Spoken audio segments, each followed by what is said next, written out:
நாட்டுக்கான ஒன்றுபட்ட நடவடிக்கை ஐக்கிய குடியரசு முன்னணியின் முன்மொழிவு ஜனாதிபதியிடம் கையளிப்பு. கீரிமலை நகுலேஸ்வரர் ஆலய வருடாந்த மகோற்சவ பெருவிழா இன்று ஆரம்பம். இந்திய மீனவர்களின் போராட்டம் நியாயமற்றது. தென்னிந்திய அரசும் மீனவர்களுக்கு ஆதரவு. நற்குணம் சீற்றம். இந்திய இழுவை படகுகளுக்கு எதிராக கருப்பு கொடி போராட்டம். இந்திய கடற்தொழிலாளர்களை விடுதலை செய்ய கோரி உண்ணாவிரத போராட்டம். மறைந்த பிளாட் அமைப்பின் பிரதி தலைவருக்கு தமிழ் அரசியல்வாதிகள் அஞ்சலி. வடக்கு மாகாண கல்வி பணிப்பாளரின் முறைகேடு அம்பலப்படுத்தும் பெண் அதிகாரி. ரணிலுக்கு எதிராக வகுக்கப்படும் வியூகம் தயாராகும் தரப்பினர். தொடர்வது விரிவான செய்திகள். ஐக்கிய குடியரசு முன்னணியின் நாட்டுக்கான ஒன்றுபட்ட நடவடிக்கை என்ற தலைப்பிலான முன்மொழிவு ஜனாதிபதி ரணில் விக்ரமசிங்கவிடம் கையளிக்கும் நிகழ்வு இன்று முற்பகல் கொழும்பில் உள்ள ஐக்கிய தேசிய கட்சி தலைமையகமான ஸ்ரீகோத்தவில் நடைபெற்றது. ஐக்கிய குடியரசு முன்னணியின் தலைவரும் நாடாளுமன்ற உறுப்பினருமான பாட்டலி சம்பிக்க ரணவக்க உள்ளிட்ட குழுவினர் ஜனாதிபதியை சந்தித்து கலந்துரையாடலில் ஈடுபட்டதுடன் குறித்த முன்மொழிவை ஜனாதிபதியிடம் கையளித்தனர். இந்நிகழ்வில் ஐக்கிய தேசிய கட்சியின் பிரதி தலைவரும் காலநிலை மாற்றம் தொடர்பான ஜனாதிபதியின் சிரேஷ்ட ஆலோசகருமான ருவன் விஜயவர்தன, ஐக்கிய தேசிய கட்சியின் பொதுச் செயலாளர் பாலித ட்ரங்கே பண்டாரு ஆகியோரும் ஐக்கிய குடியரசு முன்னணியின் சார்பில் கரு பரணிவிதானு, நிஷாந்த ஸ்ரீவர்ணசிங்க, சட்டத்தரணி ஷிரால் லக்திலகு ஆகியோரும் கலந்து கொண்டனர். ஈழத்தின் பஞ்ச ஈஸ்வரங்களில் ஒன்றாகவும் வரலாற்று சிறப்புமிக்க சிவத்தலங்களில் ஒன்றாகவும் விளங்கும் யாழ் கீரிமலை நகுலேஸ்வரர் ஆலய வருடாந்த மகோத்சவ பெருவிழாவானது இன்று காலை 10 மணியளவில் கொடியேற்றத்துடன் ஆரம்பமானது. தொடர்ந்தும் 15 நாட்கள் இடம்பெறவுள்ள மகோற்சவத்தில் பங்குனி மாதம் 7ஆம் திகதி சப்பை ரத திருவிழாவும் மறுநாள் காலை ரதோற்சவமும் இடம்பெறவுள்ளதுடன் இரவு சிவராத்திரி விசேட பூசைகளுடன் ஆன்மீகம் சார் நிகழ்ச்சியும் இடம்பெற்று மறுநாளான 9ஆம் திகதி தீர்த்த திருவிழாவும் நடைபெறவுள்ளது.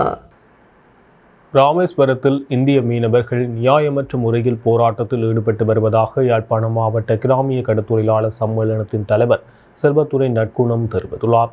யாழில் இன்றைய தினம் இடம்பெற்ற ஊடக சந்திப்பில் கலந்து கொண்டு கருத்து தெரிவிக்கும் போது அவர் இதனை தெரிவித்தார். கிராமிய அமைப்புகளின் சம்மேளனத்தின் தலைவர் செல்லத்துறை நற்குணம், இந்திய இழுவைப்படகுகள் சம்பந்தமான விடயமாக வடபகுதி கடற்தொழிலாளர்களும் கடல் தொழில் சங்கங்களும் கடற்தொழில் சமாசங்களும் எல்லை தாண்டி வருகின்ற இந்திய இழுவைப்படகுகளின் நடவடிக்கைகளை கட்டுப்படுத்த வேண்டும் என்பதில் உறுதியாக இருக்கின்றோம். அண்மையிலே இந்திய துணை தூதரகத்துக்கு முன்பாக ஒரு போராட்டம் ஒன்று நடத்தியிருந்தோம். அந்த போராட்டத்திலே எமது நிலைப்பாட்டை வெளிப்படுத்தியிருந்தோம். இந்திய துணை தூதுவரிடம் நேரடியாக எமது நிலைப்பாட்டினையும் இந்த இழுவைப்படகு அத்துமீறி வருகின்ற செயல்பாட்டினை கட்டுப்படுத்த வேண்டும் என்பதை வலியுறுத்தி கூறியிருக்கின்றோம். ராமேஸ்வரத்திலே இந்திய மீனவர்கள் நியாயமற்ற போராட்டம் ஒன்று நடத்தி கொண்டிருக்கின்றார்கள்.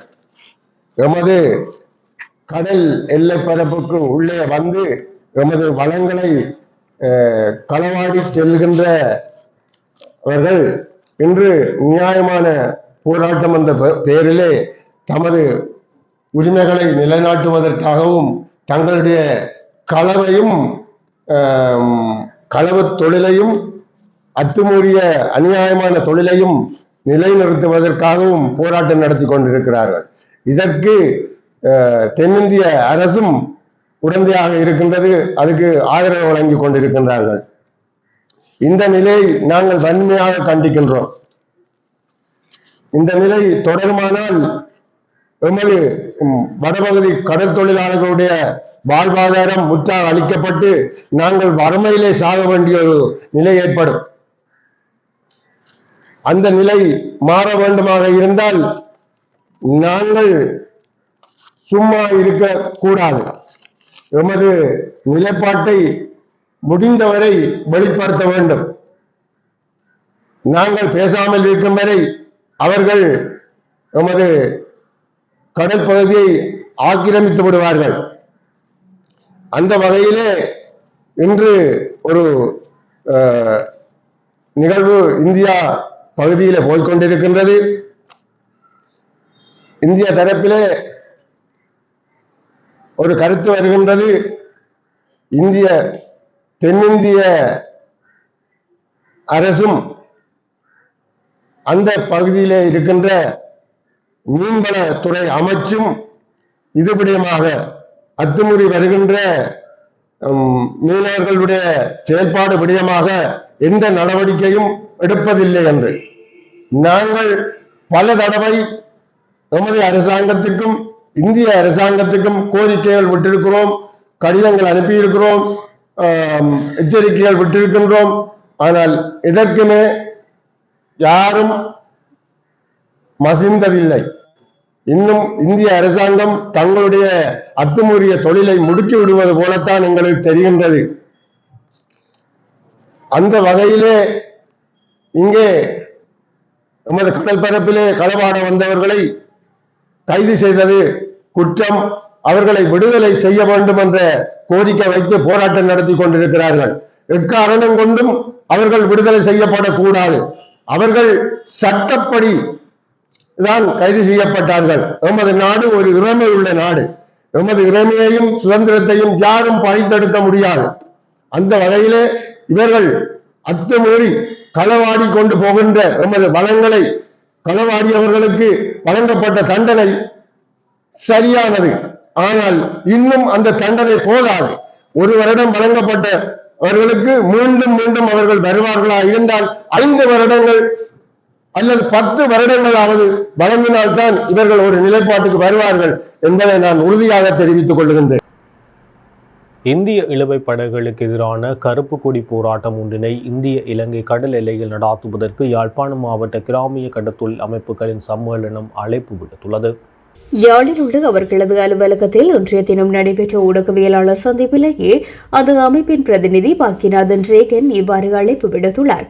அவர் மேலும் தெரிவிக்கையில், இந்திய இழுவை படகுகள் எமது கடல் எல்லைக்குள் அத்துமீறி நுழைந்து தொழில் முதல்களை அளித்து வந்த வேளை எமது கடற்படையினரால் இந்திய இழுவை படகுகள் கைப்பற்றப்பட்டு அதில் பயணித்த கடற்தொழிலாளர்கள் சிறையில் அடைக்கப்பட்டுள்ளார்கள். இப்போது இந்திய அரசாங்கம் அந்த கடற்தொழிலாளர்களை விடுதலை செய்யுமாறு எமது அரசாங்கத்துக்கு அழுத்தங்களை கொடுத்து வருகின்றது. எங்களுடைய வளங்களை அளித்தவர்களை எப்படி விடுதலை செய்ய முடியும்? அவர்களுக்குரிய தக்க தண்டனை கொடுத்த பின்னரே அவர்களை விடுதலை செய்யலாம். எங்களுடைய வளங்களை சூறையாடி தங்களது பிழைப்புகளை நடாத்தியவர்கள் தங்களது கடற்தொழிலாளர்களை எமது அரசாங்கம் பிடித்து வைத்துள்ள போது அவர்களை விடுதலை செய்யுமாறு கேட்டுக் கொள்கின்றார்கள். இதன் காரணமாக அடுத்த வாரத்தில் எமது கடற்தொழிலாளர்கள் இணைந்து கருத்த கொடி போராட்டம் ஒன்றினை இலங்கை இந்திய கடல் எல்லையில் நடாத்த உள்ளோம் என்றும் தெரிவித்தார். மறைந்த புலோட் அமைப்பின் பிரதி தலைவரும் ஜனநாயக தமிழ் தேசிய கூட்டமைப்பின் செயலாளருமான RR ராகவன் என அழைக்கப்படும் வேலாயுதம் நல்லநாதரின் வித்துடல் கொழும்பு பம்பலப்பட்டியில் அமைந்துள்ள புலோட் காரியாலயத்தில் அஞ்சலிக்காக வைக்கப்பட்டுள்ளது. இதன்போது அவரது உடலுக்கு உயர் நீதிமன்ற நீதிபதி இளஞ்செழியன் அஞ்சலி செலுத்தியுள்ளார். மேலும் மீன்பிடி அமைச்சர் டக்ளஸ் தேவானந்தா, நாடாளுமன்ற உறுப்பினர்களான செல்வம் அடைக்கலநாதன் மற்றும் MA சுமந்திரன் ஆகியோர் அஞ்சலி செலுத்தினர். அதே நேரம் கட்சித் தலைவர்கள், ஊடகவியலாளர்கள், பொது அமைப்புகளின் பிரதிநிதிகள், பொதுமக்கள் என பெருமளவானோர் திரண்டு அஞ்சலி செலுத்தி வருகின்றமை குறிப்பிடத்தக்கது. இடமாற்றம் தொடர்பில் தான் சொன்னால் வடமாகாண கல்வி பணிப்பாளர் கண்ணை மூடிக்கொண்டு கையெழுத்து வைக்கும் நபர் என வடமாகாண கல்வி திணைக்கள பெண் அதிகாரி ஒருவர் தெரிவித்துள்ளார். தற்போதைய இடமாற்றத்தில் 7 வருடங்களை கடந்தவர்களும் இடமாற்றத்தில் உள்வாங்கப்படாமல் இருக்கின்றமையை தான் கண்டுபிடித்து பணிப்பாளருக்கு தெரியப்படுத்தியதாகவும், என்னை வேண்டுமென்றால் இடமாற்றம் செய்யுங்கள் என தான் நேரடியாக பணிப்பாளருக்கு கூறியுள்ளேன் எனவும் தெரிவித்திருக்கின்றார். கடமை என்றால் அதை நேர்மையாகவும் துணிவுடனும் செய்வேன், பொறுக்க முடியாது என்றால் இடமாற்றம் செய்யுங்கள் எனவும் தெரிவித்திருக்கின்றார். வடமாகாண கல்வி அமைச்சின் வருடாந்த இடமாற்றத்தில் பாரபட்சங்கள் மற்றும் முறைகேடுகள் இடம்பெறுவதாக ஆசிரியர் மற்றும் அதிபர் சங்கங்கள் குற்றம் சாட்டி வரும் நிலையில் குறித்த பெண் அதிகாரியின் வீடியோ காணொளி வெளியாகியுள்ளது. வடமராட்சியில சுபாவை தவிர வடமராட்சியில வேலை செய்கிற பெரியாக்க ஒருத்தரையே தனக்கு பிடிக்காது. இப்படி என்ற ஊருக்கு இந்த கதை போனா ஊர்ல என்ன நினைப்பாங்க, என்ன பத்தி எல்லாம் பிறந்த ஊருக்கு தான் சேவை செய்யணும் நினைப்பாங்க. அப்போ நான் சொன்னேன் சார் புறமைக்காரங்க இந்த வசனமா இருக்கு சொன்னவர் வீடு எப்போ சொன்னார் எனக்கு செக்ரட்டரிக்கு சொல்கிறேன் நான் தரான் கூட நான் வேற வந்து கேட்டேன் சார் நீங்கள் எப்படி செக்ரட்டரிக்கு சொல்ல அங்கே பழமனாதி தெரியலிங்க நான் சொன்னவர் அவர் 4 பேருக்கு சொன்னால் என்ற ஊருக்கு கதை போகும் நல்லது தானே இந்த நேர்மையை பற்றி அவங்க விளங்கும் பழமனாத்தி என்றாலும் சொந்த சகோதரம் என்றாலும் அதை தெளிவுபடுத்த ஐயோ எனக்கு ஒரு தெளிவும் வேண்டாம் என்ன டிரான்ஸ்ஃபர் ஆகுங்க நீ ஏறுமெண்டா நான் ரிட்டையர்ட் ஆகும் வரையும் இங்கே டிரான்ஸ்ஃபர் எடுத்துப்பேன் நான் என்ன உங்களை மீது எடுக்கிற பவர் எனக்கு இருக்கு அதுக்கு வழியும் தெரியும் நீ செய்வ ஆனால் நான் விட மாட்டேன். முச்சக்கர வண்டி மற்றும் மோட்டார் சைக்கிள்களுக்கான ஸ்டிக்கர் ஒட்டும் பணி தர்மபுரம் போலீஸ் நிலையத்தில் இன்றைய தினம் நடைபெற்றது. கிளிநொச்சி தர்மபுரம் போலீஸ் நிலையத்தின் ஏற்பாட்டில் அப்போலீஸ் பிரிவிற்குட்பட்டு முச்சக்கர வண்டி மற்றும் மோட்டார் சைக்கிள்களுக்கான ஸ்டிக்கர்கள் ஒட்டும் பணிகள் முன்னெடுக்கப்பட்டது. இதன்போது முச்சக்கர வண்டிகளுக்கான ஸ்டிக்கரிற்காக 400 ரூபாவும் மோட்டார் சைக்கிள்களுக்கான கட்டணமாக 250 ரூபாய் கட்டணமாக அறவிடப்பட்டு இவர்களுக்கான ஸ்டிக்கர்கள் ஒட்டப்பட்டது. குற்றச்செயல்களை கட்டுப்படுத்துவதற்காகவும் வேதி விபத்துகள் மற்றும் குற்றச்செயல்களை இலகுவாக இனம் காண்பதற்காகவும் ஒட்டப்பட்டதாகவும் குற்றச்செயல்களை இலகுவாக அடையாளம் காண்பதற்கு இது ஏதுவாக அமையும் எனவும் இதனால் பாரிய அளவிலான குற்றச்செயல்கள் மற்றும் வேதி விபத்துகளை கட்டுப்படுத்த முடியும் எனவும் தெரிவித்துள்ளனர்.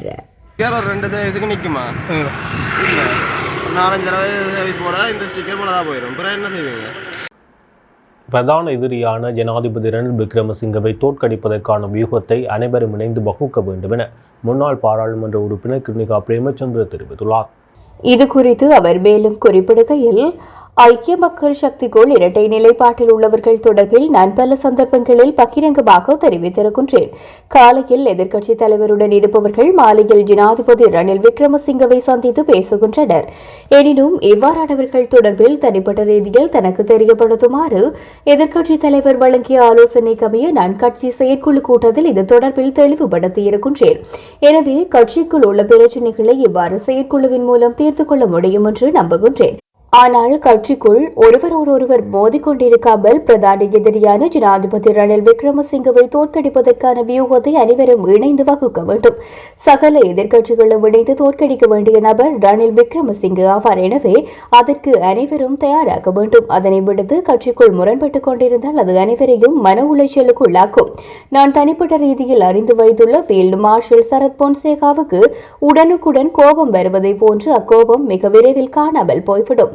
எனவே அவர் விரைவில் ஐக்கிய மக்கள் சக்தியுடன் இணைவார் என்ற நம்பிக்கை எனக்கு இருக்கின்றது. நேர்மையான அதிகாரியான அவர் வேறு எந்த தரப்புடனும் இணைய மாட்டார் என்பதை நான் உறுதியாக கூறுகின்றேன் என தெரிவித்துள்ளார்.